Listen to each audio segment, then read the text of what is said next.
Halo, Bung, para viewers.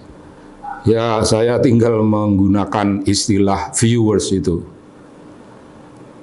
Saya hadir di hadapan Anda kembali. Sebenarnya ini namanya menulis esai. Saya hadir sebagai penulis esai, tapi ini esai yang tidak ditulis, ini esai yang diucapkan.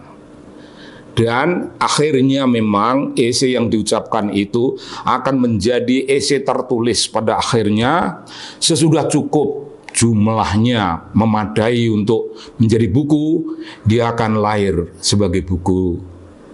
Seperti ketika zaman dahulu saya menulis di koran.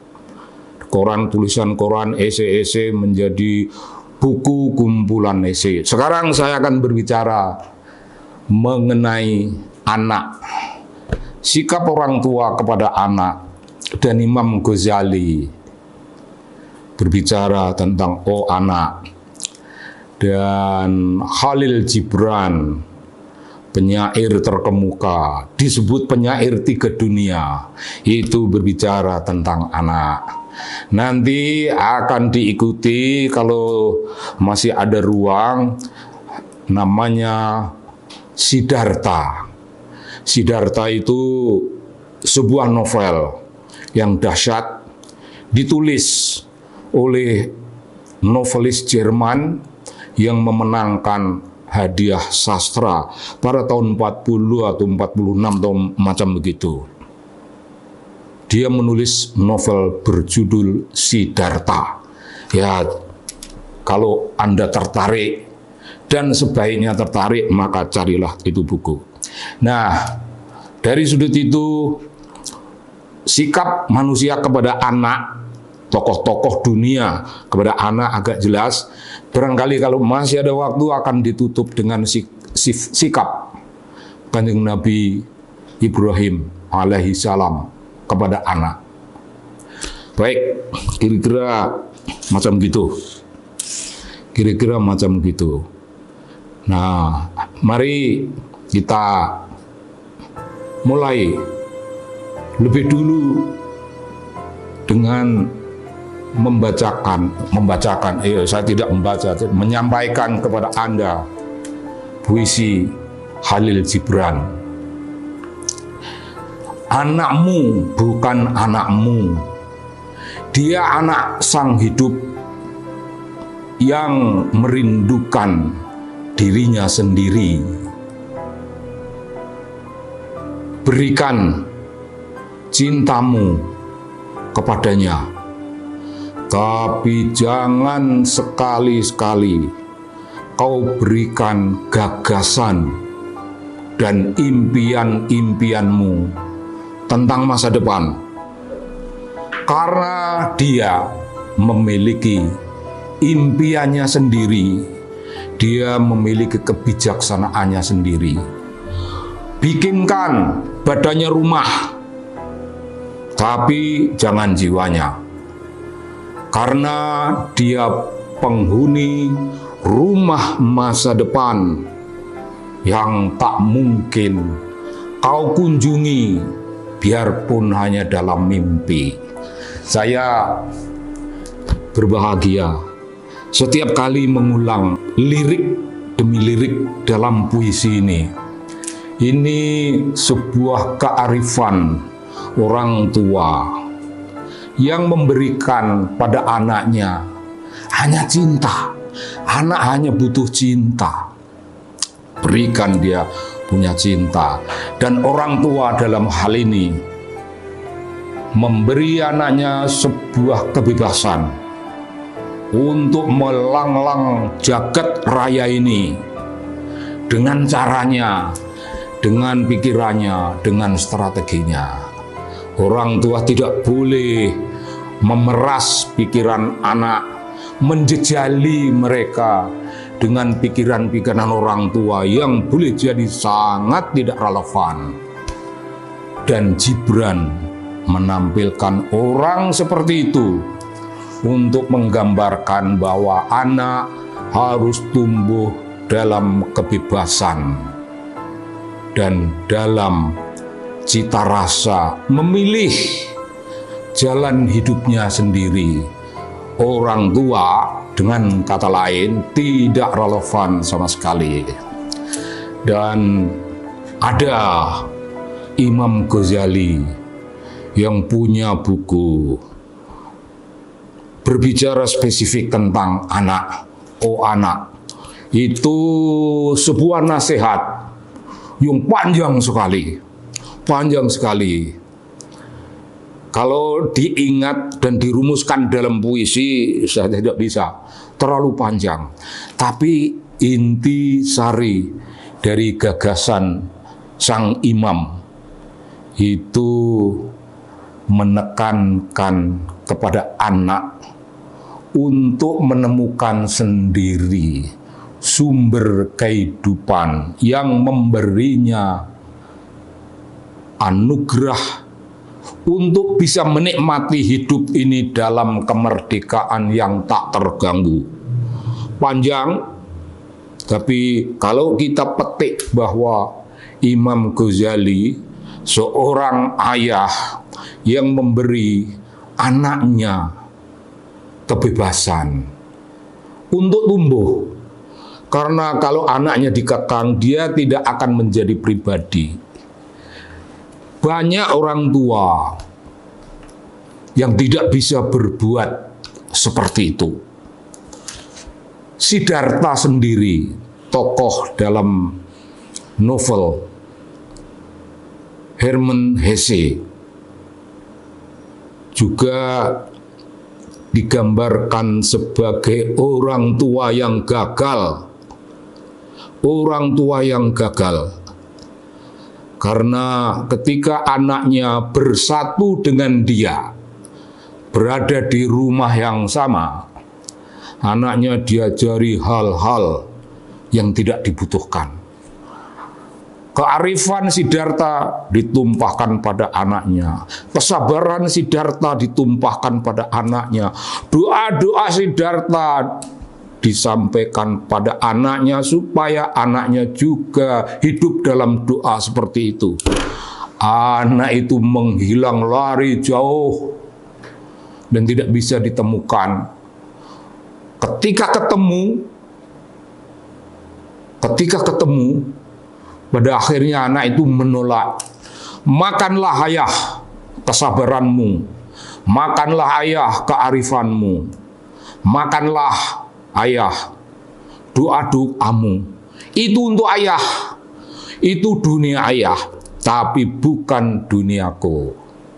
Saya menganggap keren Siddhartha mencari anaknya yang lari, yang menghindari kearifannya, menghindari kesabarannya, menghindari doa-doanya yang dahsyat bagi dunia. Tapi anak bilang, itu bukan duniaku ayah. Jangan kecewa, anakmu bukan yang kau bayangkan. Aku punya duniaku sendiri. Itu menurut saya keren sekali. Lalu yang tidak gagal itu Gusti Kanjeng Nabi Ibrahim alaihi salam. Itu memandang anaknya lewat doanya kepada Tuhan. Tuhan tolong keluargaku, yaitu istri dan anaknya. Mereka aku tinggalkan di dekat rumahmu, di tempat kering kerontang, di mana tetumbuhan tidak ada yang hidup, karena di situ hanya berisi karang dan pasir-pasir yang membakar. Tapi tolonglah rawat anakku, karena aku tidak bisa merawatnya. Aku mengembara untuk kepentinganmu. Asal anakku, entah bagaimana caranya, yang penting anakku itu punya satu sikap yang jelas, selalu menyembahmu dan senantiasa berada dalam garis pemuja kebenaran. Bebas. Kan Nabi Ibrahim tidak menjejalkan apa-apa, menyerahkan itu kepada Allah agar anaknya menjadi seperti yang dia bayangkan itu, dan membebaskan anaknya untuk dengan cara dia sendiri merasakan anugerah dan senantiasa bisa membaca anugerah yang kelihatannya kecil tapi sebenarnya besar, dan agar anaknya tidak merasa selalu terjepit, tertindas, dan merasakan hidup itu sebagai penderitaan dan penderitaan. Tidak, anaknya dimohon agar diajari kemampuan menerima anugerah, kemampuan menerima hikmah demi hikmah di balik aneka macam peristiwa, termasuk peristiwa yang kelihatannya kecil, namun itu besar. Namanya juga Nabi, Bung. Namanya juga Nabi. Tentu kearifan beliau itu luar biasa dahsyatnya, dan di antara bandingan-bandingan ini, beliau tidak bisa dibandingi lah. Meskipun Imam Ghazali juga memberikan kebebasan kepada anaknya, meskipun Khalil Gibran memiliki spirit sama seperti itu, tapi Kanjeng Nabi tetap Kanjeng Nabi, tetap nomor satu lah kira-kira. Tapi Anda boleh menganggap beliau nomor berapa, terserah Anda. Lalu ada ayah yang memaksa anaknya untuk melihat dunia ini dengan matanya. Anak itu punya mata sendiri, tapi dipaksa melihat, anaknya dipaksa untuk melihat dunia dengan mata ayahnya. Anaknya dipaksa melihat realitas kehidupan ini dengan kearifan cara berpikirnya. Itu pun kalau dia punya kearifan itu. Anaknya dipaksa untuk menjadi sesuatu ya seperti dirinya, semata karena dia pernah menjejaki kehidupan yang baginya itu penting.